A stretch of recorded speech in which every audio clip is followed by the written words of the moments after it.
আমাকে যদি গভর্নমেন্ট এখনও ডাকে কল করে উপরের লেভেল থেকে, আমি বলছি 5 বছর সময় নেব, খালি জাস্ট 5 বছর সময় নিব ইনশাল্লাহ। আমাকে 100 জনের প্যানেল দিয়ে দেন, পুরো শিক্ষা সিস্টেম চেঞ্জ করে দেওয়া যাবে ইনশাল্লাহ। আল্লাহ পাক আমাদেরকে বুদ্ধি প্রতিবন্ধী হিসেবে তৈরি করেন নাই।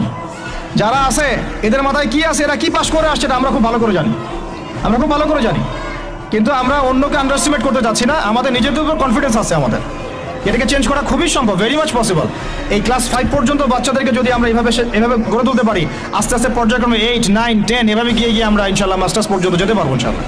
আর যদি দেখা যায় না এই সিস্টেমে পারছি না, তাহলে কোনো সমস্যা নেই, আমরা এটার নাম মাদ্রাসা দিয়ে দিব, কোনো সমস্যা নাই।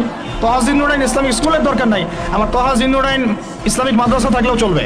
স্কুলই হতে হবে শেষে, নট নেসেসারি।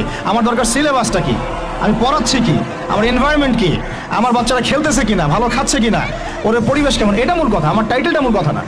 আর এই প্রজেক্টটা আমরা চাই সারা বাংলাদেশের 64টা জেলায় একটা করে বড় বড় ইউনিভার্সিটি হোক এবং 68,000 গ্রাম বাংলায় একটা করে মক্তব হোক।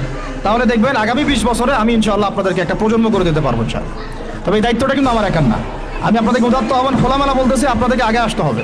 জায়গা থাকলে জায়গা দেন, আপনাদের অর্থের কন্ট্রিবিউশন করতে পারেন সেটা করেন, যদি আপনি ব্যালেন্স দিতে পারেন সেটা করেন, ফাইন্যান্সে হেল্প করতে পারেন সেটা করেন।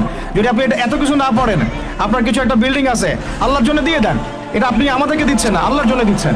আপনি যদি এটাও না পারেন, অন্তত তাহাজ্জুদে আমাদের জন্য দোয়া করেন, অন্তত দোয়া করেন, অথবা বুদ্ধি দেন, পরামর্শ দেন, বা ধৈর্য ধরে সবর করে আমাদের সাথে থাকেন, থেকে 10টা বছর ওয়েট করেন, দেখেন কি হয়।